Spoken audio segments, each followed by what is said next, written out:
আজকের দিনে আমরা জানি না বা বুঝি না যে ক্রীতদাস হওয়া ও স্বাধীনতা হারানোর কী যন্ত্রণা। ইসরায়েল নামে জাকবের মৃত্যু হলো। মিশরীরা তার বংশধরদের ক্রীতদাস করে নিল। তারা ইসরায়েলের 12 গোষ্ঠীরূপ পরিচিত হলো। এই ইসরায়েলিরা আবার ইব্রু নামে পরিচিত।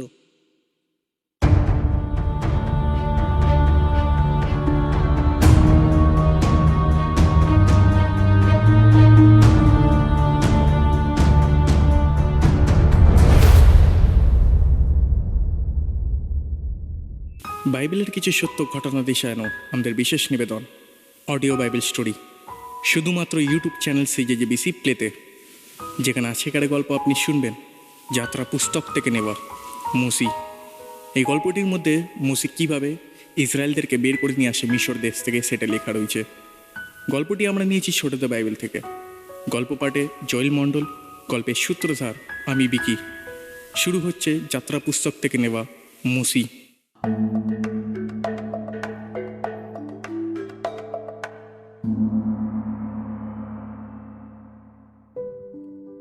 বছরের পর বছর কেটে যেতে লাগলো।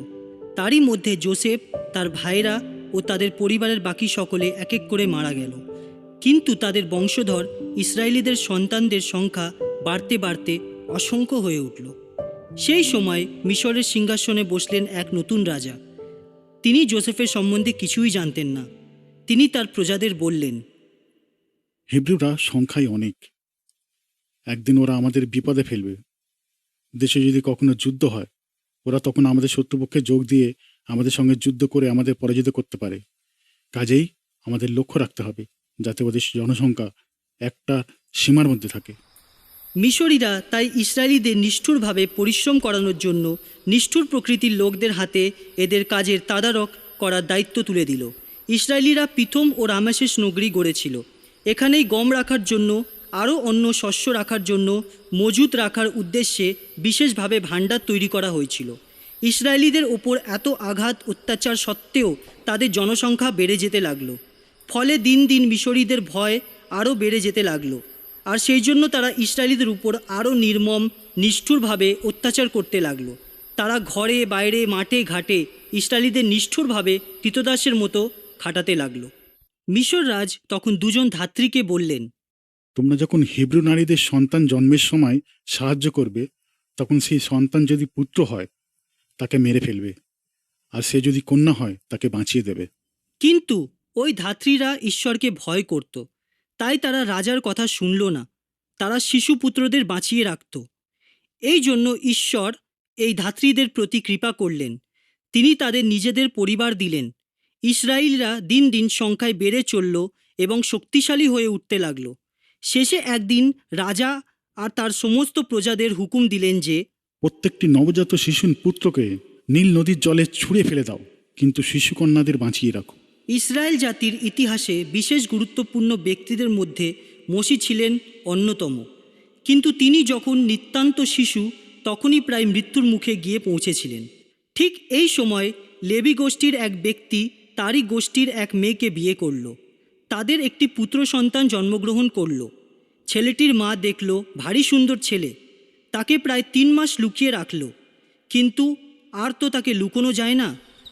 তার মা তখন নলখাগড়া দিয়ে একটা ঝুড়ি বুনল। তারপর তাতে পুরু আর আলকাতরা মাখালো, যাতে কোনো দিকে দিয়ে জল না ঢুকতে পারে। ঝুড়ির মধ্যে সুন্দর করে বিছানা পেতে দিল।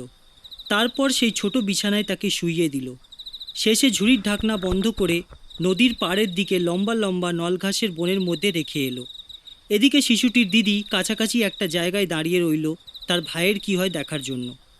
এমন সময় রাজকন্যা এলেন নদীতে স্নান করতে। তার সহচরী দাসীরাও তার সঙ্গে আসছিল, বনে লুকোনো ঝুড়িটার ওপরে। একজন দাসীকে তিনি পাঠালেন ঝুড়িটা তুলে আনার জন্য। ঝুড়িটা নিয়ে এলে রাজকন্যা সেটা খুলে দেখলেন একটি শিশুপুত্র। ছেলেটি খুব কাঁদছিল, তাই তার জন্য তার বড় মায়া হলো। তিনি বললেন, এই একটি হিব্রু শিশু। ছেলেটির দিদি এবার এগিয়ে এসে রাজকন্যাকে বলল, আমি কি একজন হিব্রু মহিলাকে সঙ্গে করে নিয়ে আসব? সে আপনার ছেলেকে সেবা যত্ন করতে পারবে। হ্যাঁ, দয়া করে তাকে ডেকে আন। রাজকন্যা তাকে বললেন। মিরিয়াম দৌড়ে গেল তার মায়ের কাছে। তাকে ডেকে নিয়ে এলো রাজকন্যার কাছে। রাজকন্যা সেই নারীকে বললেন, এই শিশুটিকে নাও এবং আমার হয়ে তাকে পালন করো। আমি তোমাকে এর জন্য মাইনে দেব। সে তখন শিশুটিকে নিয়ে গিয়ে লালন পালন করতে লাগলো। দেখতে দেখতে ছেলেটি সুন্দর ফুটফুটে হলো আর বেশ বড় হয়ে উঠল। তখন সে তাকে রাজকন্যার কাছে নিয়ে গেল। রাজকন্যা তাকে নিজের ছেলের মতো করে মানুষ করলেন। তিনি বললেন, আমি এর নাম রাখলাম মসি, কারণ আমি একে জল থেকে টেনে তুলেছি। মসি মিশরীদের ছেলে হিসেবেই মানুষ হয়ে গিয়েছিলেন। যখন তিনি তার স্বজাতি হিব্রু জাতির লোককে সাহায্য করতে গেলেন, তখনই শুরু হলো বিপদের পালা। মসি বড় হয়ে তার স্বজাতি হিব্রুদের কাছে যেতেন ও তাদের দেখাশোনা করতেন। তিনি দেখতেন কিভাবে তাদের কঠিন পরিশ্রম করাতে বাধ্য করা হচ্ছে।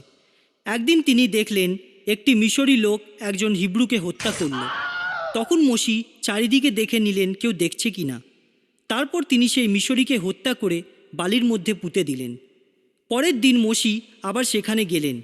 গিয়ে দেখলেন দুজন হিব্রু মারামারি করছে। যে লোকটি অন্যায় করছিল তাকে তিনি বললেন, কেন তুমি তোমার জাত ভাইকে মারছো? লোকটি বলল, কে তোমাকে আমাদের শাসনকর্তা আর বিচারক করে পাঠিয়েছে? ওই মিশ্রকে যেভাবে তুমি কাল হত্যা করেছিলে, সেইভাবে আজ আমাকেও হত্যা করবে নাকি? মসি ভয় পেয়ে গেলেন, ভাবলেন তাহলে তো আমার কথা লোকে জেনে ফেলেছে। রাজার কানে এই কথা পৌঁছল। তিনি মসিকে হত্যার আদেশ জারি করলেন। কিন্তু মসি ততক্ষণে মিডিয়ন দেশে পালিয়ে গেলেন। সেখানে গিয়ে মসি একটা কুয়োর পাড়ে বসে রইলেন। সেই সময় মিডিয়নের পুরোহিতের জিত্রর 60টি মেয়ে এলো কুয়ো থেকে জল তুলতে, তাদের বাবার মেষপালককে জল খাওয়াবে বলে। এমন সময় অন্য কতগুলো মেষপালক এসে তাদের তাড়িয়ে দিল। তখন মসি এসে সেই মেয়েদের পশুপালকে খাওয়ানোর জন্য জল তুলতে সাহায্য করলেন। মেয়েগুলি বাড়ি ফিরে গেল। তাদের বাবার তাদের জিজ্ঞাসা করলেন। তোমরা যে আজ বড়ই তাড়াতাড়ি ফিরে এলে। তারা বললেন, একজন মিশরী আমাদের সাহায্য করেছে। মেষপালকেরা যখন আমাদের সঙ্গে ঝামেলা করছিল, তখন সে উঠে এসে আমাদের জল তুলে দিল আর আমাদের মেষপালের জন্যেও খাবার জল তুলে দিল। তিনি জিজ্ঞাসা করলেন, সে কোথায়? কেন তোমরা তাকে সেখানে ছেড়ে এলে? যাও, তাকে আমাদের সঙ্গে খাবার জন্য নিমন্ত্রণ করে নিয়ে এসো। মসি সেই দিন থেকেই সেই পরিবারের একজন হয়ে বাস করতে রাজি হলেন। জিত্রর মেয়ে শিপ্রাকে তিনি বিয়ে করলেন। তাদের একটি ছেলের জন্ম হলো। তারা তার নাম রাখলেন গেরশোম। বেশ কিছু বছর কেটে গেল। একসময় মিশর রাজের মৃত্যু হলো। ইসরায়েলিরা তখন ক্রীতদাসের কঠোর জীবনে নির্যাতন ভোগ করছে এবং ঈশ্বরের কাছে চোখের জলে সাহায্যের প্রার্থনা করছে। ঈশ্বর তাদের কান্না শুনলেন এবং তাদের জন্য দুঃখিত হলেন। আব্রাহাম, ইসাহাক ও জাকবের কাছে ঈশ্বর যে প্রতিজ্ঞা করেছিলেন সেই কথা তার মনে পড়ল। ঈশ্বর কারো সাহায্য ছাড়াই সমস্ত কাজ করতে পারেন, কিন্তু তিনি প্রায় তার কাজে মানুষকে ব্যবহার করে থাকেন। ঈশ্বর মসিকে এক বিশেষ উপায়ে ব্যবহার করেছিলেন। ঈশ্বর মসিকে কিভাবে ব্যবহার করেছিলেন এটি হলো তারই কাহিনী। মিশরীরা অনেক দেবদেবীতে বিশ্বাসী। সেই দেবদেবীদের বিভিন্ন নাম। এই জন্য মসি ঈশ্বরের নাম জানতে চেয়েছিলেন। একদিন মসি তার শ্বশুরের মেষপাল চড়াচ্ছিলেন। তাদের চড়াতে চড়াতে তিনি তাদের নিয়ে মরুভূমি পার হয়ে পবিত্র পর্বত সিনাইয়ে গিয়ে পৌঁছালেন। সেখানে একটি ঝোপের মাঝখানে জ্বলন্ত অগ্নিশিখার মধ্যে ঈশ্বর তার একজন দূতকে পাঠালেন। ঝোপের মধ্যে আগুন জ্বলছে, কিন্তু ঝোপ পুড়ছে না। মসি ভাবলেন, এ তো ভারী আশ্চর্য, ছোপটা পুড়ছে না কেন? কাছে গিয়ে দেখি তো। ঈশ্বর যখন দেখলেন যে মসি প্রায় কাছাকাছি এসে পড়েছেন, তখন তিনি ঝোপের মধ্যে থেকে ডাকলেন, মসি, মসি। মসি উত্তর দিলেন, এই যে প্রভু, আমি এখানে। ঈশ্বর বললেন, আর কাছে এসো না, তোমার পায়ে চটি খুলে ফেলো, কারণ তুমি পবিত্র ভূমিতে দাঁড়িয়ে আছো। আমি তোমার পিতৃপুরুষের ঈশ্বর, আব্রাহাম, ইসাহাক আর জাকবের ঈশ্বর। মসি সঙ্গে সঙ্গে মুখ ঢেকে ফেললেন, কারণ ঈশ্বরের দিকে চোখ তুলে তাকাবার সাহস ছিল না তার। তখন ঈশ্বর বললেন, মিশরীয়রা আমাদের প্রজাদের উপরে কি অকাত্য নিষ্ঠুর নির্যাতন করে, সবই আমি দেখেছি। তাদের নির্যাতনের কথা সবই আমি জানি। তাহাদের সাহায্যের জন্য কান্না আমার কাছে পৌঁছেছে। তাই তাদের রক্ষা করার জন্য এবং মিশর থেকে বার করিয়ে নিয়ে যাওয়ার জন্য আমি নেমে এসেছি। তাহাদের আমি একটা বড় দেশে নিয়ে যাব, সেখানকার মাটি খুব ভালো আর উর্বর। সেই দেশে কানানীয় ও আরও কয়েকটি জাতি বাস করে। এখন আমি তোমাকে মিশরের রাজার কাছে পাঠাতে চাই। আমি চাই তুমি আমার প্রজাদের পরিচালনা করে এই দেশ থেকে নিয়ে যাবে। মোশি তখন ঈশ্বরকে বললেন, আমি কি করে রাজার কাছে যাব? আমি কি ইসরায়েলদেরকে মিশর থেকে বার করে নিয়ে যাব? আমি তোমার সঙ্গে থাকব। তুমি যখন আমার প্রজাদের মিশর থেকে বার করে নিয়ে আসবে, তখন তোমরা এই পর্বতে এসে আমার উপাসনা করবে। আর তখনই তুমি জানবে যে আমি তোমাকে পাঠিয়েছিলাম। কিন্তু মোশি বললেন, আমি যখন ইসরায়েলদের কাছে গিয়ে বলবো যে তোমাদের পূর্বপুরুষের ঈশ্বর আমাকে তোমাদের কাছে পাঠিয়েছে, তখন তারা আমাকে জিজ্ঞাসা করবে তার নাম কি। তখন আমি কি বলবো? ঈশ্বর বললেন, আমি ইয়াহওয়ে, শাশ্বত চিরন্তর ঈশ্বর। তুমি তাদের বলো, সেই ইয়াহওয়ে আমাকে তোমাদের কাছে পাঠিয়েছে। বলো, আমি সেই প্রভু ঈশ্বর, আব্রাহাম, ইসাহাক ও যাকবের আরাধ্য ঈশ্বর তোমাকে পাঠিয়েছি। এই নামই আমার চিরকালের নাম, এর কোনো পরিবর্তন নাই। এই নামেই আমার প্রজারা আমাকে জানবে। যাও, ইসরায়েলিদের নেতাদের একত্র করে বলো যে আমি সদাপ্রভু, তাদের পূর্বপুরুষদের আরাধ্য ঈশ্বর তোমার সামনে আবির্ভূত হয়েছেন। বলো, আমি তোমাদের কাছে এসেছি এবং আমি দেখেছি মিশরীয়রা তোমাদের সঙ্গে কি দুর্ব্যবহার করছে। আমি মিশরের নিষ্ঠুর মানুষদের হাত থেকে তাহাদের উদ্ধার করে আনব। আমি তাহাদের অপূর্ব দেশ কানানে নিয়ে যাব, সেখানে বহু লোক বাস করে। না প্রভু, আমাকে পাঠিও না, আমি ভালো করে কথা বলতে পারি না। তুমি যাও, আমি তোমাকে কথা বলতে সাহায্য করব, আর কি বলতে হবে তাও বলে দেব। তবুও মোশি বললেন, না প্রভু, দয়া করে অন্য কাউকে পাঠাও। এতে প্রভু সদাপ্রভু মোশির উপর রেগে গেলেন। তাকে বললেন, তোমার ভাই হারন তো ভালোইভাবে কথা বলতে পারে, আমি জানি। সে তোমার সঙ্গে দেখা করতে আসছে। তোমাকে দেখে সে খুব খুশি হবে। তুমি তাকে বলে দেবে কি বলতে হবে, আর আমি তোমাদের দুজনকেই কথা বলতে সাহায্য করব এবং তোমাদের কি করতে হবে তাও বলে দেব। হারন তার ভাই মোশির সঙ্গে দেখা করতে গেলেন। তারপর তারা দুজনে ইসরায়েলীদের সঙ্গে দেখা করে ঈশ্বর তাদের যা কিছু বলেছিলেন সব কথা তাদের বললেন। মোশি আর হারন মিশর রাজের কাছে গিয়ে বললেন, ইসরায়েলের আরাধ্য ঈশ্বর বলেছেন, মরুপ্রান্তে আমার উদ্দেশ্যে একটি উৎসব পালন করার জন্যে আমার প্রজাদের যেতে দাও। রাজা জিজ্ঞাসা করলেন, কে প্রভু সদাপ্রভু? আমি তার কথা শুনবই বা কেন, আর তাদের ছেড়েই বা দেব কেন? আমি প্রভু সদাপ্রভুকে চিনি না, আমি ওদের যেতে দেব না। মোশি আর হারন বললেন, আমাদের জাতের ঈশ্বর আমাদের সাথে কথা বলেছেন। 3 দিনের পথ পেরিয়ে মরুপ্রান্তে গিয়ে আমাদের ঈশ্বরের কাছে বলি উৎসর্গ করার জন্যে আমাদের যাবার অনুমতি দিন, নইলে তিনি আমাদের মহামারী বা যুদ্ধে ধ্বংস করবেন। রাজা তাদের বললেন, তোমরা ভেবেছ কি লোকদের কাজ বন্ধ করবে? ওই কৃতদাসদের কাজ করতে পাঠাও। সংখ্যায় তোমরা অনেক, আর এখন তোমরা কাজকর্ম বন্ধ করে দিতে চাইছো? সেই দিনেই রাজা নিষ্ঠুর মিশরী রাজকর্মচারী আর ইসরায়েলি তত্ত্বধায়ক যারা কাজকর্ম দেখাশোনা করে তাদের হুকুম দিলেন, ওই কৃতদাসদের ইট তৈরি করার জন্য খড় দিও না, ওরা নিজেরাই খড় জোগাড় করে নেবে। কিন্তু মনে রেখো, ইটের বরাদ্দ একই থাকবে, একটাও যেন কম না হয়। ওদের কাজ বিশেষ নেই, তাই ওরা ওদের ঈশ্বরের কাছে বলি উৎসর্গ করার জন্য যেতে চাইছে। ওদের কাজে ব্যস্ত করে রাখো, আর আরও বেশি কঠিন পরিশ্রম করাও, তাহলে এইসব মিথ্যা কথা শোনার সময় ওদের থাকবে না। ইসরায়েলি তত্ত্ববোধায়করা বুঝল এবার তাদের বিপদ ঘনিয়েছে। খড়ের জোগান না পেলে কি করে তারা প্রত্যেক দিন আগের বরাদ মতো ইট তৈরি করবে? মোশি প্রভু ঈশ্বরের কাছে মিনতি করে বললেন। কেন তুমি তোমার প্রজাদের এইভাবে কষ্ট দিচ্ছ? প্রভু ঈশ্বর মোশিকে বললেন, রাজার কি অবস্থা আমি কি করি? শীঘ্রই তোমরা দেখতে পাবে আমার প্রজাদের দেশ থেকে তাড়িয়ে বার করে দিতে আমি তাকে বাধ্য করব। মিশর রাজ জেদি আর একগুয়ে। ঈশ্বর জানতেন ইসরায়েলিদের স্বাধীনভাবে বার করে আনতে হলে রাজার মন পরিবর্তন হওয়া দরকার।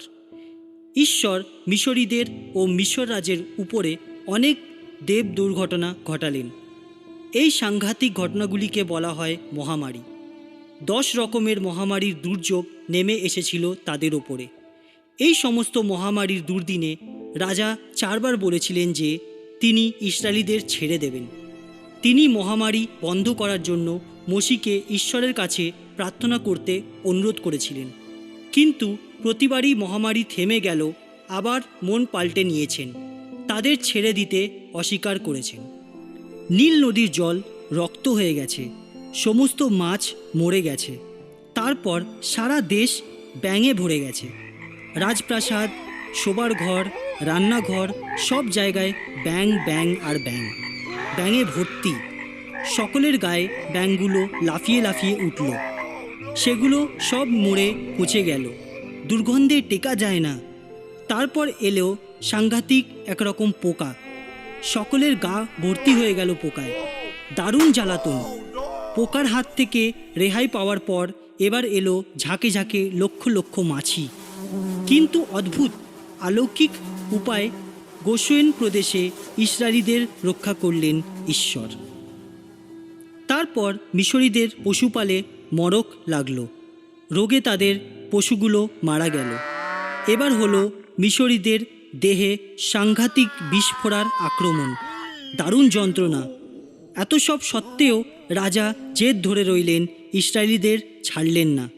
এরপর ঈশ্বর পাঠালেন দারুণ বজ্রবিদ্যুৎ সহ শিলাবৃষ্টি। মিশরে এরকম প্রচণ্ড ঝড় আর শিলাবৃষ্টি দারুণ তাণ্ডব এই প্রথম ঘটল। তারপর বইতে শুরু হলো ভীষণ ঝড়। সেই ঝড় বয়ে আনলো ঝাঁকে ঝাঁকে পঙ্গপাল। শিলাবৃষ্টির হাত থেকে যে সমস্ত গাছপালা, শস্য, আনাজপাতি রক্ষা পেয়েছিল, এই পঙ্গপাল এসে সব খেয়ে ফেলল। সারা মিশর দেশে কোথাও সবুজের চিহ্নমাত্র রইল না। এবার এলো নবম মহামারী। সারা দেশ 3 দিন অন্ধকারে ডুবে রইল, কিন্তু গোশেন প্রদেশে ঈশ্বরের প্রজাদের জন্য আলোর অভাব রইল না। এইবার ঈশ্বরকে এমন একটা কিছু ঘটাতে হলো যা আগের চেয়েও আরও ভয়ানক। ঠিক মাঝরাতে মিশরীদের প্রত্যেকটি পরিবারের প্রথম পুত্র সন্তানদের মৃত্যু হলো। এমনকি রাজার প্রথম পুত্রও মারা গেল। মিশরের ঘরে ঘরে উঠল পুত্র শোকে বুক ফাটা কান্নার রোল। মিশরের পশুদেরও প্রথম বাচ্চাগুলি মারা গেল। ঈশ্বরের কৃপায় এটি ছিল মহামারীর শেষ আঘাত। নিরুপায় ক্রুদ্ধ ফারাও আর দেশ থেকে ইসরায়েলীদের দূর করে দিলেন। অবশেষে ইসরায়েলিরা মুক্তিলাভ করল। মহামারীর শেষ আঘাতে প্রত্যেকটি মিশরী পরিবারের প্রথম পুত্র সন্তানের মৃত্যু হলেও কোনো ইসরায়েলি পরিবারের ওপর তার ছায়া পর্যন্ত পড়ল না। মহামারী তাদের পরিত্রাণ দিয়ে গেল। তাই এই ঘটনাটি ইসরায়েলীদের তারণ নামে পরিচিত। ইসরায়েলীদের বংশধরেরা আজও প্রতি বছর তারণ উৎসব পালন করে থাকে। ঈশ্বর তাদের পূর্বপুরুষদের জন্য কী করেছিলেন সেই কথা তারা এইভাবে স্মরণ করে থাকে। বছরের পর বছর পর যীশুখ্রিস্ট শেষ ভোজের সময় তার শিষ্যদের সঙ্গে তারণ উৎসব পালন করেছিলেন। মিশরে থাকতে ঈশ্বর মোশি আর হারনকে বলেছিলেন, এই মাসটি হবে তোমাদের বছরের প্রথম মাস। সমস্ত ইসরায়েলিকে বলো, এই মাসের 10 তারিখে তারা যেন নিজের নিজের পরিবারের জন্য একটি মেষ শাবক বা ছাগল শিশু খাবার জন্য বেছে রাখে। যদি পরিবারটি ছোট হয় তাহলে তারা যেন তাদের প্রতিবেশীর সঙ্গে সেটি ভাগ করে নেয়। তারপর সেই মাসের চতুর্থ মানে 14 তারিখে সন্ধ্যাবেলায় সে বেছে রাখা পশুটির তারা যেন হত্যা করে এবং তার কিছুটা রক্ত দরজার বাজুতে আর কপালিতে লাগিয়ে দেয়। তারপর সেই ছাগল বা ভেড়ার ঝলসানো মাংস, তেতো শাক আর খামির ছাড়া তৈরি রুটি দিয়ে তাদের খেতে হবে। সাবধান, এই মাংসের কাঁচা বা সেদ্ধ করে খাওয়া চলবে না, আগুনে ঝলসে খেতে হবে। সব মাংস খেয়ে শেষ করে ফেলতে হবে। সকালে খাবার জন্য বাকি রাখা চলবে না। যদি কিছু বাকি থাকে সেগুলি পুড়িয়ে ফেলবে। যাবার জন্য জামা কাপড় পরে তৈরি হয়ে, পায়ে চটি জুতো পরে, হাতে পথ চলার লাঠি নিয়ে এই তারিশূন্য উৎসবের খাবার খুব তাড়াতাড়ি খেতে হবে। এই তারিশূন্য উৎসব তোমরা পালন করবে আমার অর্থাৎ প্রভু সদাপ্রভুর সামনে। সেই রাত্রে আমি মিশরের মধ্যে দিয়ে যাব। প্রত্যেকটি প্রথমজাত শিশু পুত্রকে আমি হত্যা করব। মানুষ পশু কেউ বাদ যাবে না। মিশরের সমস্ত দেবতাকে আমি শাস্তি দেব, যেন আমি সদাপ্রভু। দরজার দুই বাজু আর কপালিতে রক্তের চিহ্ন বলে দেবে যে তোমরা এই বাড়িগুলোতে থাকো। এই রক্তের চিহ্ন দেখলেই সেই বাড়ি ছেড়ে আমি এগিয়ে যাব। মিশরীয়দের শাস্তি দেবার সময় তোমাদেরকে স্পর্শ করব না। এই দিনটিকে তোমরা সর্বদা একটি ধর্মীয় উৎসব হিসাবে পালন করো। এই উৎসবই তোমাদের মনে করিয়ে দেবে যে আমি ঈশ্বর প্রভু তোমাদের জন্য কি করেছিলাম। ইসরায়েলিরা সকলে যাত্রার জন্য তৈরি। খুব তাড়াতাড়ি তাদের খেয়ে নিতে হবে এবং সঙ্গে সঙ্গে বেরিয়ে পড়তে হবে। তাই তারা ময়দায় খামির না মিশিয়ে রুটি তৈরি করলো, কারণ খামির মেশানো ময়দার রুটি সেকার সময় ফুলতে সময় লাগে, কিন্তু খামির ছাড়া ময়দার রুটি তাড়াতাড়ি সেকা হয়ে যায়। তাই এই রুটিকে বলা হয় খামিরবিহীন রুটি। আজও তারণ উৎসব পালনের সময় ইসরায়েলিরা খামিরবিহীন রুটি ব্যবহার করে। এইভাবে খাওয়া তাদের মনে করিয়ে দেয় কিভাবে তাদের পূর্বপুরুষেরা তারা ছাড়া করে মিশর থেকে বার হয়ে এসেছিল। 10 লক্ষেরও বেশি ইসরায়েলি সেদিন মিশর দেশ থেকে পায়ে হেঁটে বার হয়ে এসেছিল।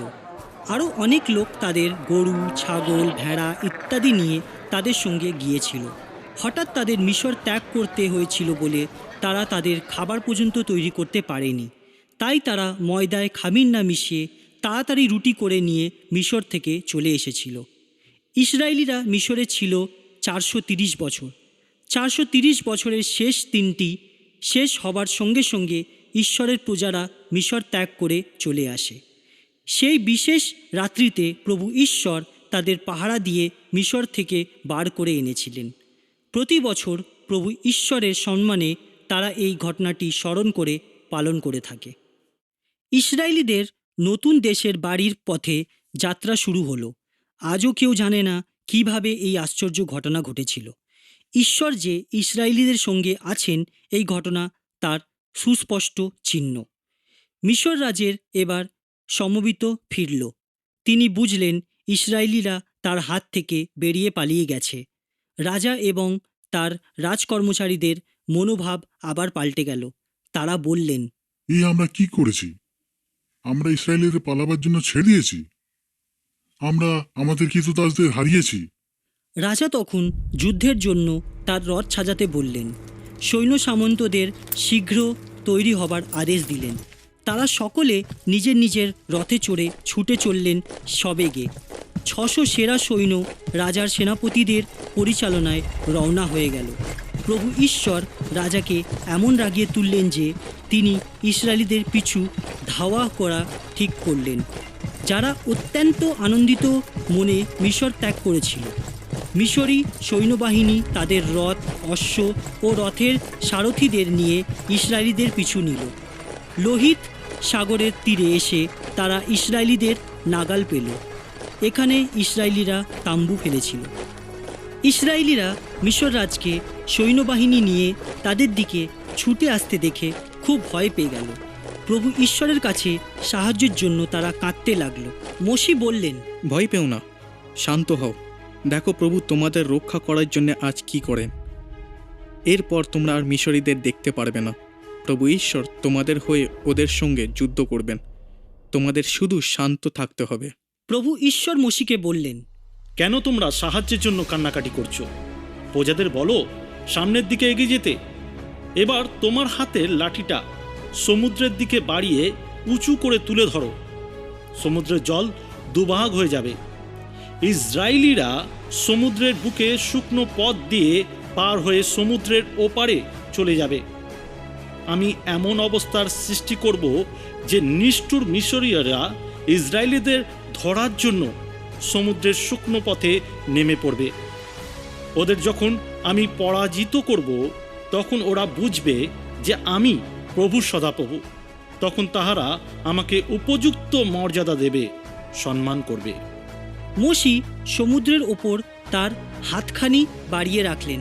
সঙ্গে সঙ্গে প্রভু ঈশ্বর প্রচণ্ড পূবালি ঝড় পাঠালেন। এই ঝড় দারুণ বেগে সারা রাত ধরে বইতে লাগলো এবং সমুদ্রের জলকে ঠেলে পেছনের দিকে সরিয়ে নিয়ে গেল। তারপর সমুদ্রের জল দুভাগে ভাগ হয়ে দুপাশে দেয়ালের মতো দাঁড়িয়ে গেল। ইসরায়েলিরা শুকনো পথ দিয়ে হেঁটে সমুদ্র পার হয়ে গেল। মিশরীরা তখন তাদের রথ, অশ্ব, সারথি আর সৈন্য সামন্ত নিয়ে ইসরায়েলিদের ধরবার জন্য সমুদ্রের শুকনো পথে নেমে পড়ল। ভোর হবার আগে প্রভু ঈশ্বর অগ্নিস্তম্ভ আর মেঘস্তম্ভর ভেতর দিয়ে মিশরী সৈন্যবাহিনীর দিকে তাকালেন। ফলে মিশরীদের মধ্যে দারুণ আতঙ্ক আর দ্বিধা ছড়িয়ে পড়ল। ঈশ্বর তাদের রথের চাকা মাটিতে বসিয়ে দিলেন।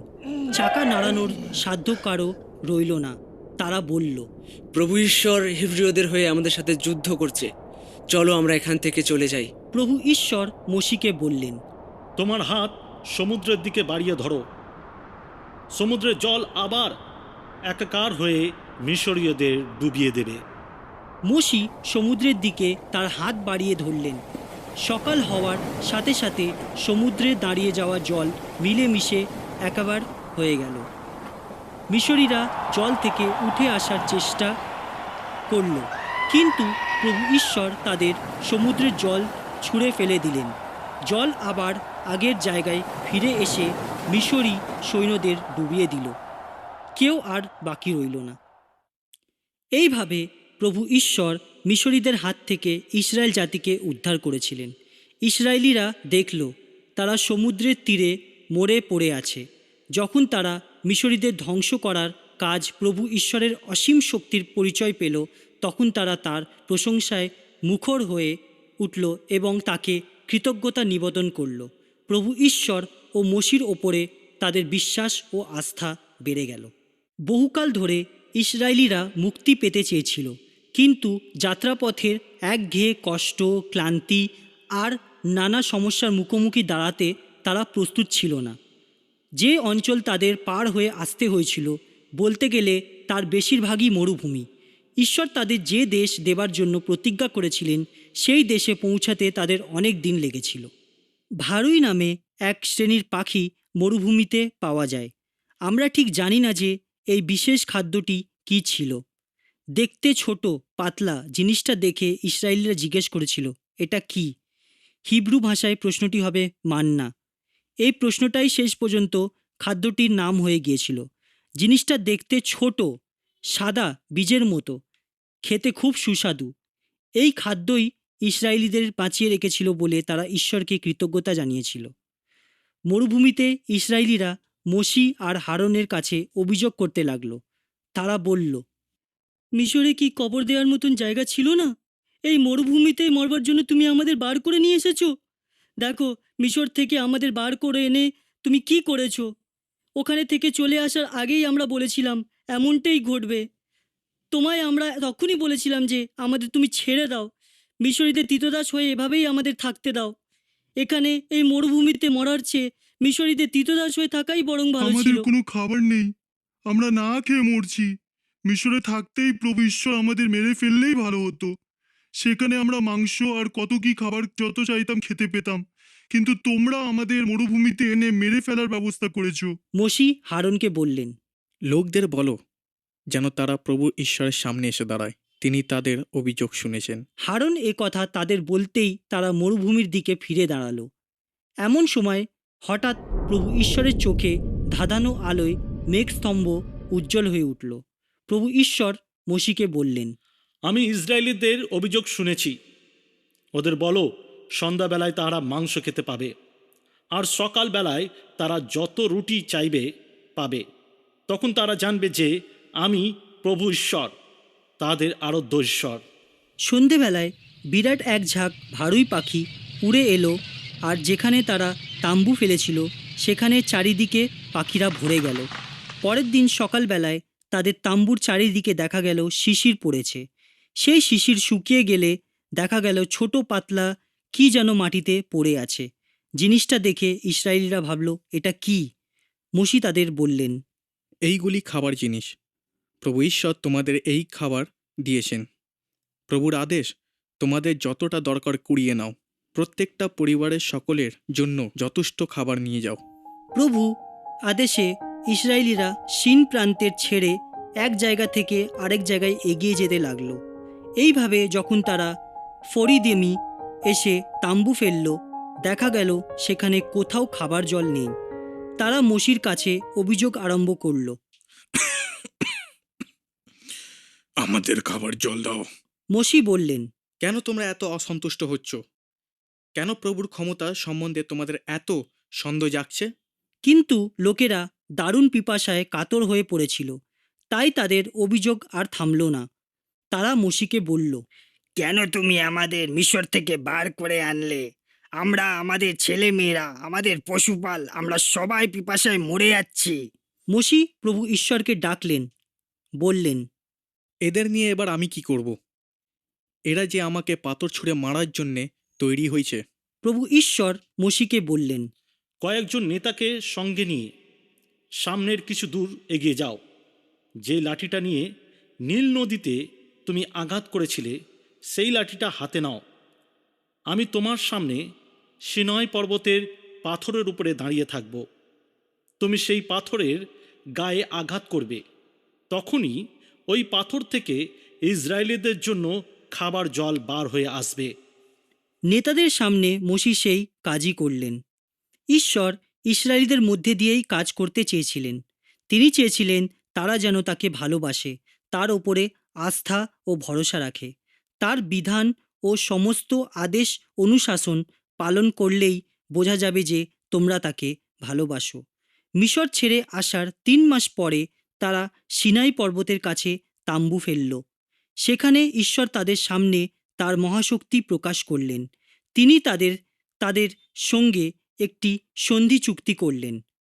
৩য় দিনের ভোরবেলায় প্রচণ্ড বজ্রধ্বনি আর বিদ্যুতের ঝলসনিতে উজ্জ্বল হয়ে উঠল চারিদিক। পর্বতের চূড়ায় দেখা গেল পুরু ঘন মেঘ। তারপর শোনা গেল গরু গম্ভীর তরিধ্বনি। কানের পর্দা যেন ফেটে যাবে। শিবিরের মধ্যে লোকেরা ভয়ে কাঁপতে লাগলো।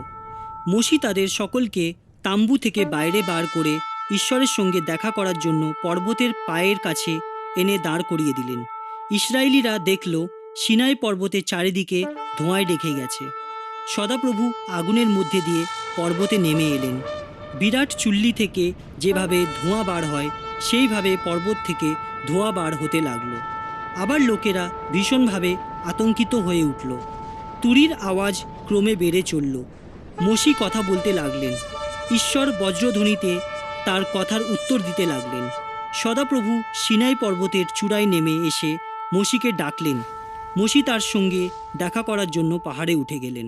ঈশ্বর ইসরায়েলিদের 10টি অনুশাসন বা আজ্ঞা দিলেন। এই 10টি আজ্ঞা তাদের পালন করতে হবে। এই আজ্ঞাগুলি পালন করলে তারা ঈশ্বরের বিশেষ প্রজা হবে। এই প্রতিশ্রুতি ঈশ্বর তাদের দিলেন। বসবাস করার জন্য তাদের একটি দেশ দেবেন এবং সমস্ত শত্রুর হাত থেকে তিনি তাদের রক্ষা করবেন। ঈশ্বর তাদের বললেন, তাহলে যে দেশ আমি তোমাদের দেব সেই দেশে তোমরা দীর্ঘদিন বাস করতে পারবে। নরহত্যা করো না, ব্যভিচার করো না, চুরি করো না, কারোর বিরুদ্ধে মিথ্যা সাক্ষ্য দিও না, অন্যের কোনো কিছুতে লোভ করো না। কারোর ঘর বাড়ি, স্ত্রী, তার দাসদাসী, তার পশুপাল অথবা তার যা কিছু আছে সেগুলির কিছুতেই তুমি লোভ করো না। আমি প্রভু সদাপ্রভু তোমাদের আরাধ্য ঈশ্বর। আমি তোমাদের মিশর থেকে বার করে এনেছি। সেখানে তোমরা কৃতদাস ছিলে। আমি ছাড়া আর কারোর উপাসনা তোমরা করবে না, প্রতিমা পূজা করবে না, জলে, স্থলে ও আকাশে যত প্রাণী ও বস্তু দেখা যায় সেগুলির কোনো প্রতিমা তোমরা তৈরি করবে না, কারণ আমি প্রভু সদাপ্রভু তোমাদের আরাধ্য ঈশ্বর। আমি চাই না তোমরা আর কোনো দেবতার আরাধনা করো। যারা আমার ঘৃণা করে তাহাদের অনেক বংশের পরস্পরকে আমি শাস্তি দেব, কিন্তু যারা আমাকে ভালোবাসে, আমার অনুশাসন পালন করে, তাহাদের আমি ভালোবাসব। অকারণে আমার নাম ব্যবহার করো না। আমি সদাপ্রভু তোমাদের আরাধ্য ঈশ্বর। যে আমার নাম অপব্যবহার করবে আমি তাকে শাস্তি দেব। বিশ্রামবার তোমাদের আরাধ্য সদাপ্রভুর সামনে পবিত্র বিশ্রামবার দিন। এই দিন তোমরা কোনো কাজ করবে না। তুমি, তোমার ছেলে মেয়েরা, তোমার দাস দাসী, তোমার পোষা জীবজন্তু বা তোমাদের সঙ্গে যে বিদেশিরা বাস করে তারা পর্যন্ত কেউ কোনো কাজ করবে না। 6 দিনে আমি প্রভু ঈশ্বর পৃথিবী, আকাশ ও সমুদ্র আর তার মধ্যে যা কিছু আছে সব সৃষ্টি করেছি। 7ম দিনে আমি বিশ্রাম গ্রহণ করেছি। তাই এই সাব্বাত দিনকে আমি আশীর্বাদ করেছি এবং একে পবিত্র করেছি। তোমার মাতা পিতাকে সম্মান করো। বহুদিন আগেই ইসরায়েলিরা প্রথম অনুশাসন ভঙ্গ করেছে। যে ঈশ্বরকে কখনো দেখা যায় না তার আরাধনা করা খুবই কঠিন। এই কঠিন কাজটি করতে ইসরায়েলিদের শিখতে হয়েছিল। ইসরায়েলিরা দেখল অনেক দিন হয়ে গেছে মোশি পাহাড়ে গেছেন। তারা সকলে হারনের কাছে গিয়ে বলল, মোশির কি হয়েছে আমরা জানি না। তিনি আমাদের মিশর থেকে পরিচালনা করে এনেছিলেন, এবার আমাদের পরিচালনা করার জন্য একজন দেবতা করে দাও। হারন তাদের বললেন, ঠিক আছে, তোমাদের বউ ছেলে মেয়েদের কানের সোনার দুলগুলো সব আমার কাছে এনে দাও। ইসরায়েলিরা তাদের সব সোনার দুল হারনের কাছে নিয়ে এলো। হারন সেগুলি গলিয়ে ছাঁচে ঢেলে একটা বাছুর তৈরি করে দিলেন। ইসরায়েলিরা বলল, ইনি আমাদের ঈশ্বর, ইনি আমাদের মিশর থেকে বার করে এনেছেন। হারন বাছরের সামনে একটা বেদি তৈরি করে দিলেন, বললেন, আগামীকাল প্রভু ঈশ্বরের সম্মানে উৎসব হবে। পরের দিন ভোরবেলায় তারা বলিদানের জন্য আর খাবার জন্য পশু নিয়ে এলো। লোকেরা সবাই ভোজ খেতে বসলো। শুরু হলো খাওয়া দাওয়া, সেই সঙ্গে চলল মদ খাওয়া। অবস্থা এমন দাঁড়ালো যে তারা বিশ্রী নোংরা ব্যবহার করতে লাগলো। প্রভু ঈশ্বর মোশিকে বললেন, এদের ধ্বংস করে দেব আমি। তুমি আমাকে থামাবার চেষ্টা করো না। আমি তোমাকে ও তোমার বংশকে এক মহান জাতিরূপে প্রতিষ্ঠিত করব। মোশি, শীঘ্রই নিচে নেমে যাও। যাদের তুমি মিশর থেকে বার করে এনেছো, তোমার সেই লোকেরা আমার বিরুদ্ধে পাপ করছে, আমার দিক থেকে মুখ ফিরিয়েছে। আমি তাহাদের যে আদেশ দিয়েছিলাম পালন করেনি। তারা আমার দেখানো পথ ত্যাগ করেছে। একটা সোনার বাছুরের মূর্তি গড়ে উপাসনা করছে, বলি উৎসর্গ করছে। ওরা বলছে ইনি আমাদের দেবতা, ইনি মিশর থেকে আমাদেরকে বার করে এনেছে। এরা ভীষণ উদ্যত আর একগুঁয়ে। এদের ওপরে আমি ক্রুদ্ধ, রেগে। কিন্তু মোশি প্রভু ঈশ্বরকে অনুরোধ করে বললেন, তুমি রাগ করো না, তোমার প্রজাদের এইভাবে ধ্বংস করো না। তোমার দাস আব্রাহাম, ইসাহাক, জাকবের কথা স্মরণ করো। তুমি প্রতিশ্রুতি দিয়েছিলে ওদের এই দেশ দেবে, যেই দেশ ওদের হবে চিরদিনের। হে প্রভু, কেন তুমি আমার প্রজাদের উপরে এত রেগে যাচ্ছ? তুমি তো তোমার শক্তিতে তাদের মিশর থেকে বার করে নিয়েছ।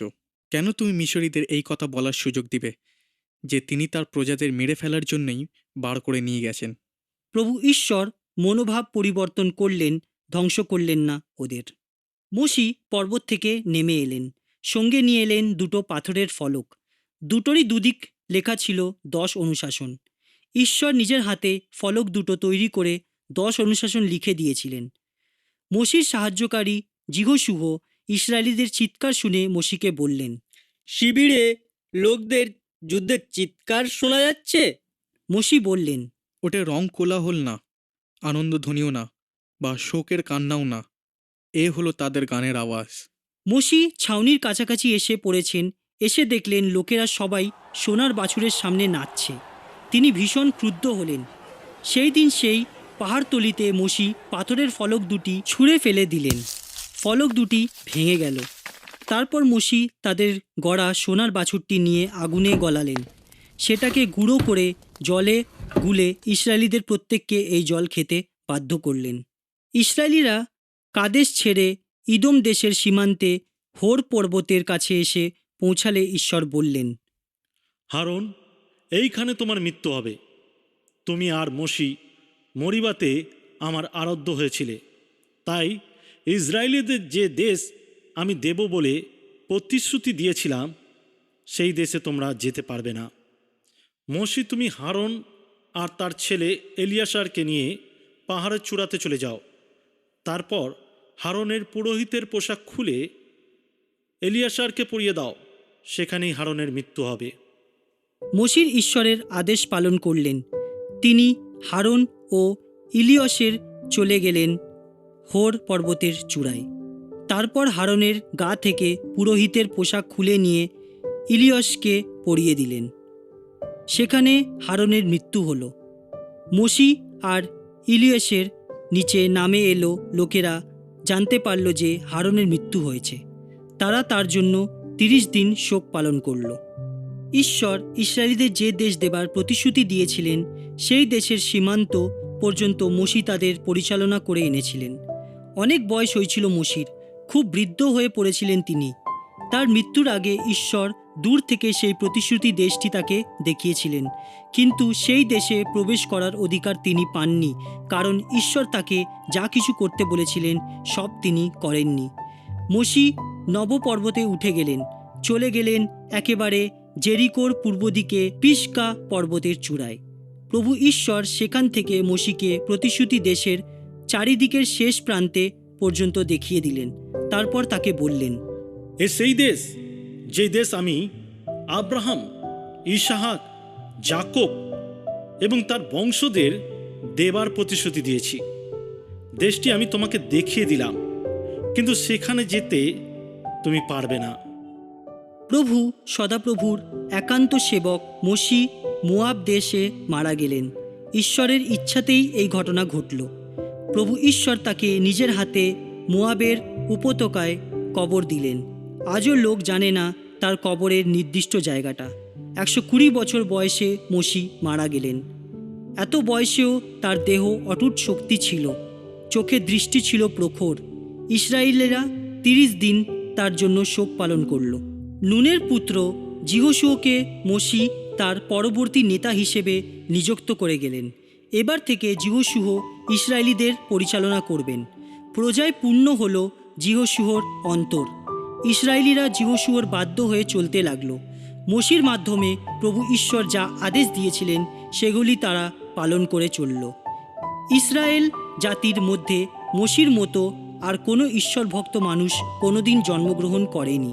প্রভু ঈশ্বর তার সঙ্গে মুখোমুখি কথা বলতেন। প্রভু ঈশ্বর মিশর রাজের সামনে আর তার প্রজাদের সামনে মোশিকে দিয়ে অনেক আশ্চর্য কাজ করিয়েছিলেন। ঈশ্বরের আর কোনো ভক্ত ইসরায়েলিদের সামনে এমন সব আশ্চর্য কাজ করেননি।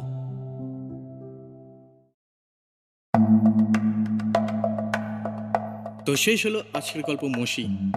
রাজার কণ্ঠ দিয়েছে প্রণব মণ্ডল, রানীর কণ্ঠ দিয়েছে প্রতীক্ষা মণ্ডল, মোশির দিদির কণ্ঠ দিয়েছে অনিতা গোস্বামী, হিব্রু লোকের কণ্ঠ দিয়েছে কান্ত মণ্ডল, যাজকের কণ্ঠ দিয়েছে টুকুন মণ্ডল, যাজকের কন্যার কণ্ঠ দিয়েছে অ্যালেসিমা মণ্ডল, ঈশ্বরের ভূমিকাতে যশ সুপ্রিয় মণ্ডল, মিশরীয় সিনাতে কণ্ঠ দিয়েছে রাজি দোলয়, হারন এবং যৌশুয়াতে কণ্ঠ দিয়েছে বাপি দাস, মোশি সাউন্ড ডিজাইন, পোস্টার ডিজাইন এবং এপিসোড ডাইরেকশনে আমি ম্যানুয়াল বিকে মণ্ডল। অসংখ্য ধন্যবাদ দিতে চাই আমাদের সিজিজেবিসি টিমকে। আগামী সপ্তাহ আর একটা নতুন গল্প নিয়ে আমরা হাজির হব অডিও বাইবেল স্টোরিতে।